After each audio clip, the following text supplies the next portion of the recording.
یہ جو ابھی ہم دیکھ رہے ہیں کہ غزہ کے حوالے سے پیس ٹاکس جاری ہیں ایجپٹ میں، اس کا جو فرسٹ اب موجودہ راؤنڈ ہوا ہے اس میں کہا جا رہا ہے کہ امید پیدا ہو گئی ہے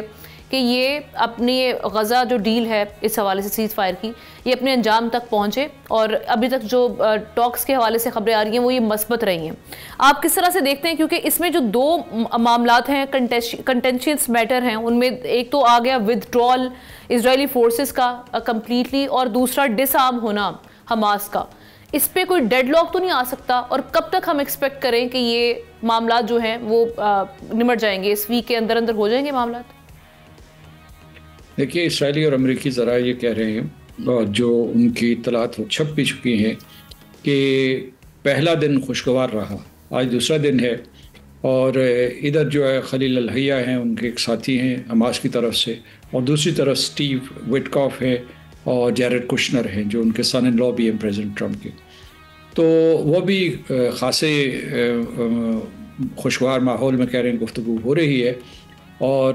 صدر ٹرمپ بھی پر امید ہیں کہ کوئی مسئلے کا حل نکل آئے گا۔ لیکن جن معاملات کی طرف آپ نے اشارہ کیا اس پہ اختلاف رائے موجود ہے، اور یہ ہو سکتا ہے کہ یہ مذاکرات طوالت اختیار کر جائیں، کیونکہ ان کے اوپر آسانی کے ساتھ کوئی معاہدہ نہیں ہو سکتا۔ لیکن ادھر دوسری طرف جو ہے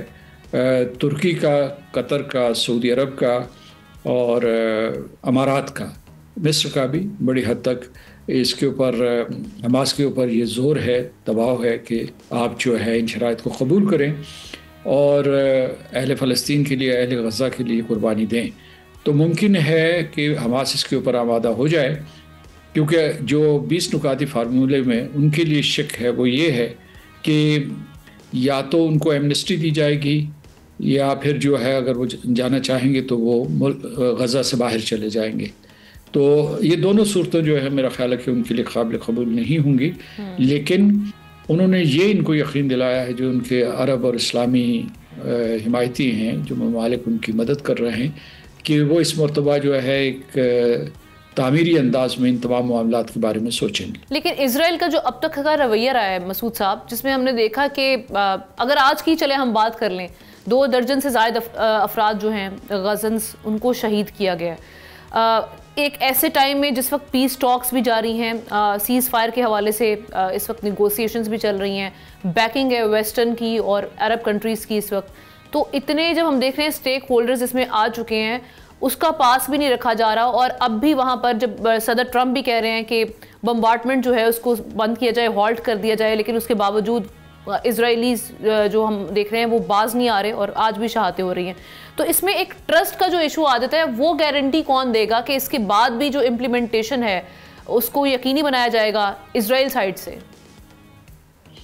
دیکھیے، یہ خبریں آئی ہیں کہ صدر ٹرمپ اور نیتن یاہو کے درمیان تلخ کلامی ہوئی ہے، اور صدر ٹرمپ جو ہے وہ زور ڈال رہے ہیں، دباؤ ڈال رہے ہیں نیتن یاہو کے اوپر کہ وہ اپنا ایک رویہ مثبت رکھے، لہذا وہ کوشش تو کر رہے ہیں۔ لیکن دوسرا یہ ہے کہ جو حماس کے ذرائع ہیں انہوں نے یہ کہا ہے کہ مذاکرات تو وہ بہت گڈ فیتھ میں کر رہے ہیں، لیکن جو مسلسل بمباری ہو رہی ہے اس کی وجہ سے مذاکرات بھی متاثر ہو سکتے ہیں اور ہو رہے ہیں، لہٰذا کچھ اگر جنگ بندی ہو، کچھ توقف ہو، کچھ وقفہ اختیار کرے اسرائیل کی جارحیت، تو پھر میرا خیال ہے کہ یہ مذاکرات جلد از جلد کامیاب ہو سکتے ہیں، ورنہ یہ قیاس آرائی کی جا رہی ہے کہ یہ ہفتوں تک یہ سلسلہ چل سکتا ہے۔ دوسرا آپ نے جو نقطہ اٹھایا وہ بھی اہم ہے،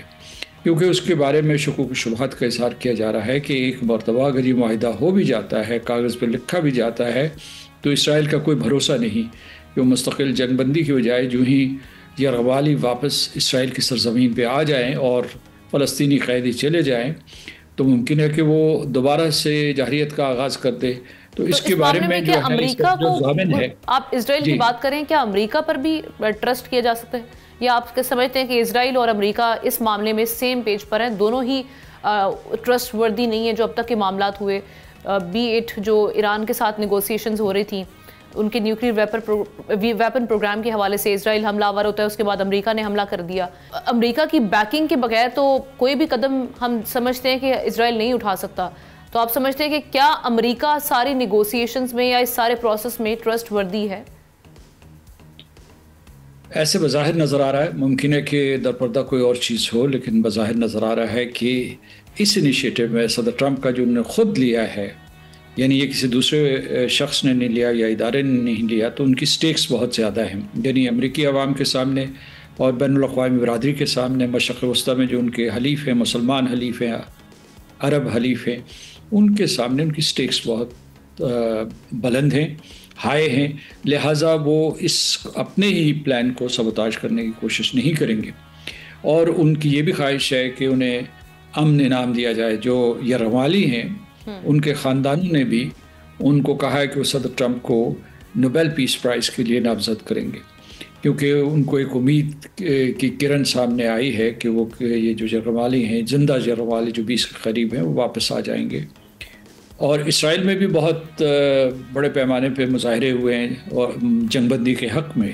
کہ جنگ کو ختم کیا جائے۔ یہ عوامل ہمارے سامنے ہیں، لیکن نتیجہ کیا نکلتا ہے یہ دیکھیں۔ پہلے تو مذاکرات کو کامیاب ہونے دیں۔ جہاں تک آپ نے امریکہ کے تعلق واضح کیا، تو وہاں میں یہ کہنا چاہتا ہوں کہ امریکہ کو، امریکی صدر کو اپنے ملک سے اور میگا بیس سے بھی بہت دباؤ آ رہا ہے۔ وہ یہ کہہ رہے ہیں کہ ہم اس طریقے سے اسرائیل کے ہر حکم کے اوپر جو ہے ان کی باتیں مان نہیں سکتے، یا ان کے ایجنڈے کو آگے نہیں بڑھا سکتے۔ تو یہ بہت ساری فورسز اس وقت جو ہے ان کا ایک دوسرے کے ساتھ جو ہے